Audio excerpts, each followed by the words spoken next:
Hello trial advocates. நம்ம இப்போ பார்க்க போகிறது ஒரு கிரிமினல் கேஸில் அந்த ப்ரொசீடிங்ஸ் இருக்கு இல்லையா, அது அக்கரன்ஸில் ஸ்டார்ட் ஆகி ஜட்ஜ்மெண்ட்டில் போய் முடியும். சரிங்களா? Occurrence to judgement. இப்போது அக்கரன்ஸ் நடந்தப்புறம் ஒன் பை ஒன்னாக ஜட்ஜ்மெண்ட் வரைக்கும் என்ன நடக்குது அதை நம்ம இனிமேல் ஒவ்வொரு வீடியோலையும் பார்ப்போம். இப்போ ஃபஸ்ட்டு பார்த்தீங்கன்னா அக்கரன்ஸ் எடுத்துக்குவோம். இந்த அக்கரன்ஸில் பொதுவாக ஒரு அக்கரன்ஸ் நடந்தோடனே அந்த பாதிக்கப்பட்ட நபர் இருக்காங்க இல்லையா, விக்டிம், அவங்க என்ன பண்ணுவாங்கன்னா நேராக போய் போலீஸ் ஸ்டேஷனில் இது போல் எனக்கு நடந்துச்சுன்னு சொல்லிவிட்டு எழுதி கொடுப்பாங்க ரிட்டன் இன்ஃபர்மேஷன். இல்லையா, சப்போஸ் படிக்க தெரியாதவங்களோ எழுத தெரியாதவங்களோ இருந்தால் அந்த போலீஸ் ஸ்டேஷனில் போய் சொல்லுவாங்க. அவங்க எழுதிக்கிட்டு இவங்கள்ட்ட படித்து காமிச்சு சரியாக இருந்துச்சுன்னா அதில் கையெழுத்து வாங்கிப்பாங்க. ஸோ போலீஸ் ஸ்டேஷனில் போய் ஓரலாகவும் கொடுக்குறாங்க, ரிட்டனாகவும் கொடுக்குறாங்க. சரிங்களா? சப்போஸ் அந்த அக்கரன்ஸில் அந்த பாதிக்கப்பட்ட நபருக்கு காயம் ஏற்படுச்சுன்னு வைங்களேன், அவங்க என்ன பண்ணுவாங்க இல்லையா, நேராக ஹாஸ்பிட்டல் போயிடுவாங்க. அங்கே போய் அட்மிட் ஆனோன்னே அந்த ஹாஸ்பிட்டலில் அட்மிட் ஆனோன்னா அங்கேருந்து தகவல் நேராக கன்சர்ன்டு போலீஸ் ஸ்டேஷனுக்கு தகவல் போயிடும். இது போல் இந்த இடத்துல இந்த ஊரை சேர்ந்தவங்க இங்கே அட்மிட் ஆகிருக்காங்கன்னு. அப்போது அங்கே உள்ள அந்த போலீஸ் ஆஃபீஸர் நேராக என்ன பண்ணுவாங்க, ஹாஸ்பிட்டல் நடந்த விஷயங்கள்லாம் கேட்டு அவங்க சொல்ல எழுதிக்கிட்டு அதை படித்து காமிச்சு சரியாக இருக்கும் பட்சத்தில் அவங்கள்ட்ட கையெழுத்து வாங்கிப்பாங்க. இதுதான் இந்த ஓரல் இன்ஃபர்மேஷன், ரிட்டன் இன்ஃபர்மேஷன் ஹாஸ்பிட்டலில் வாங்குறது, போலீஸ் ஸ்டேஷனில் வாங்குறது. ஸோ இப்போ அக்கரன்ஸ்க்கு அப்புறம் இன்ஃபர்மேஷன் வாங்குறாங்க. ரைட்டுங்களா? செகண்ட் பார்த்துட்டோம். அடுத்து அதை ரெஜிஸ்டர் பண்ணுவாங்க இல்லையா, அந்த ரெஜிஸ்டர் பண்ணுறதை எப்படிலாம் ரெஜிஸ்டர் பண்ணுவாங்க? ப்ராக்டிக்கலாக 3 விதமாக ரிஜிஸ்டர் பண்ணுவாங்க. ஒன்று சிஎஸ்ஆராக பதிவு பண்ணிவிடுவாங்க, இல்லைனா சிஎஸ்ஆர் போட்டு அதுக்கப்புறம் ஒரு நாள் 2 நாளே எஃப்ஐஆர் போட்டுருவாங்க. இல்லைங்களா, டைரெக்டாக எஃப்ஐஆர் போட்டுருவாங்க.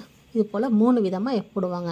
அதே போல் இந்த சிஎஸ்ஆர் எந்தெந்த வழக்குகள்லாம் போடுவாங்க பார்த்தீங்கன்னா, மேக்ஸிமம் பார்த்தா நம்ம சிஎஸ்ஆர் என்னென்னு பார்த்துட்டோம் ஏற்கனவே, கம்யூனிட்டி சர்வீஸ் ரிஜிஸ்டர்னு.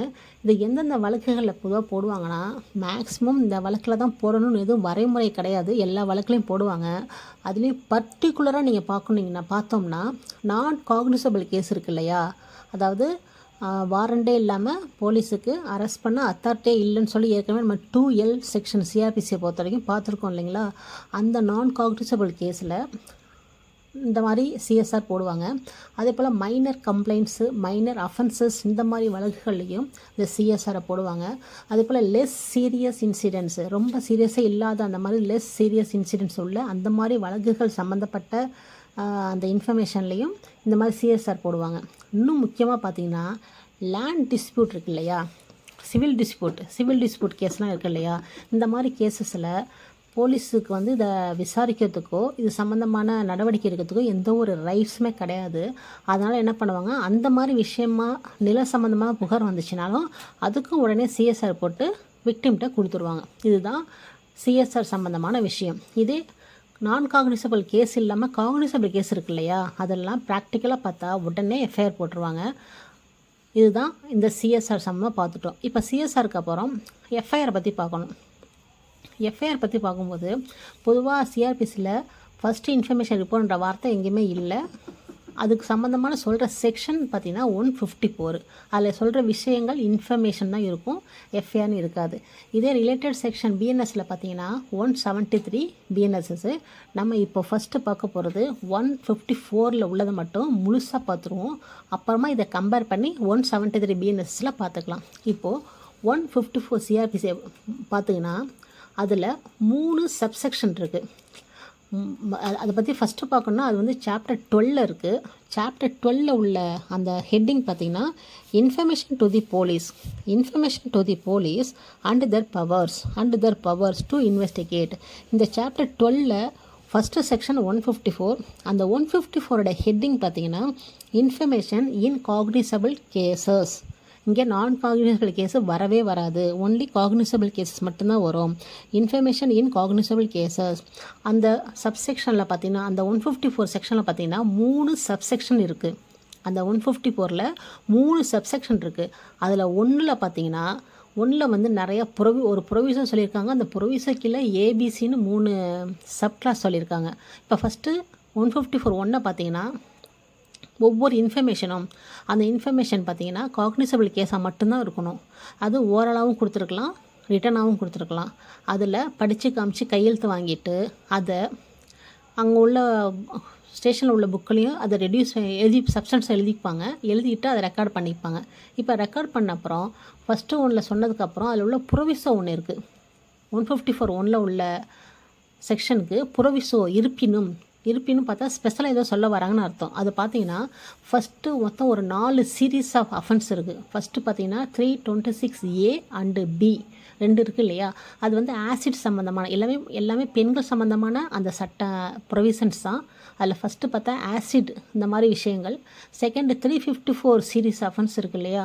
அது எல்லாமே இந்த வாயரிசம் அந்த மாதிரி பெண்கள் சம்மந்தப்பட்ட அந்த ப்ரொவிஷன் உள்ள அந்த வரிசைகள். மூணாவது பார்த்திங்கன்னா 376 இதெல்லாம் பார்த்திங்கன்னா ரேப் ரிலேட்டட் அஃபென்ஸு. நாலாவது வந்து பெண்களை இன்சல்ட் பண்ணுற மாதிரி அந்த 509 அந்த மாதிரி அஃபென்ஸு. இந்த மாதிரி பெண்கள் ரிலேட்டடான அந்த அஃபென்ஸில் மட்டும் ஒன்று அஃபென்ஸை கமிட் பண்ணியிருந்தாலும் இல்லை அதை அட்டம் பண்ணியிருந்தாலும் முயற்சி பண்ணியிருந்தாலும் அதை யார் ரெக்கார்ட் பண்ணால் சல்பி record by the women police or police officer. அதை வந்து மற்றவங்க ரெக்கார்ட் பண்ணவே கூடாது, சல்பி ரெக்கார்டர் பண்ண வேண்டும், பண்ணியே ஆகணும். உமன் ஆஃபீஸர் தான் பண்ணணும், இல்லைனா உமன் போலீஸ் ஆஃபீஸர் தான் அதை ரெக்கார்ட் பண்ணணும். இதுதான் இந்த ப்ரொவிசோ. இப்போ 154 1 ப்ரொவிசோ பார்த்துட்டோம்.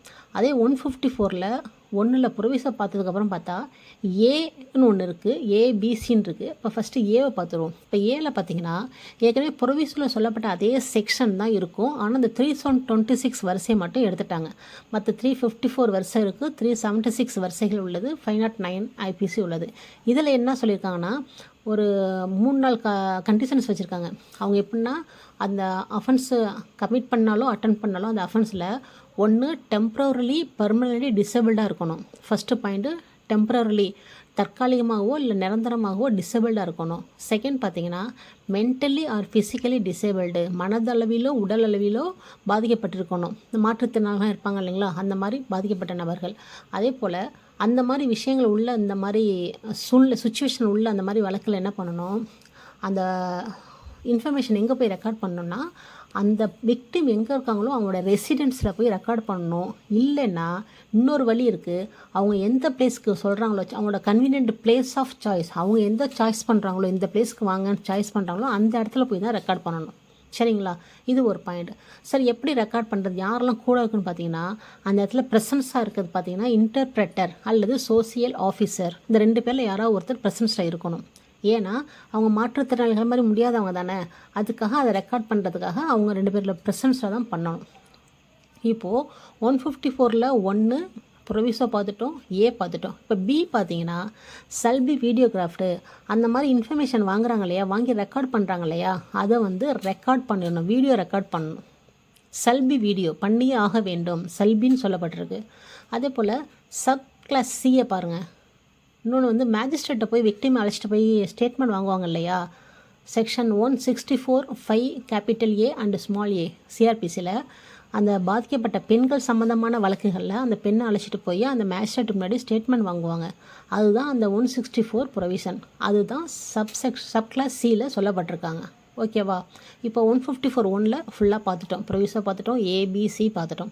இப்போ 154(2) என்ன சொல்லுதுன்னா, இந்த இன்ஃபர்மேஷன் கொடுக்குறாங்க இல்லையா, அவங்களுக்கு அந்த எஃப்ஐஆரோட காப்பியை ஃப்ரீ ஆஃப் காஸ்ட்டு உடனே பணமே வாங்காமல் இம்மீடியட்டாக கொடுத்துடணும். 4th வீத் இம்மீடியட்டாக கொடுக்கணும். இதுதான் செகண்டில் சொல்கிறாங்க. இப்போது இதை தேர்டை பார்ப்போம். தேர்டுங்கிறது சப்போஸ் ஒரு வேலை நீங்கள் போய் இன்ஃபர்மேஷன் கொடுக்குறீங்க, அது ஓரலோ ரிட்டர்னோ இன்ஃபர்மேஷன் கொடுக்குறீங்க, அதுக்கு வந்து அவங்க வந்து பதிவே பண்ண மாட்டாங்க, எஃப்ஐஆரே போட மாட்டாங்க, ரெக்கார்ட் பண்ண மாட்டாங்கன்னா நம்ம என்ன செய்யலாம்னா, மேன்ற வார்த்தை தான் இருக்குது. என்ன செய்யலாம்னா அந்த புகாரை பற்றின அந்த சுருக்கமாக அதை பற்றி எழுதி ரெஜிஸ்டர்ட் போஸ்ட்டில் அந்த ஸ்டேஷன் சம்மந்தப்பட்ட எஸ்பிக்கு நேராக அனுப்பலாம்.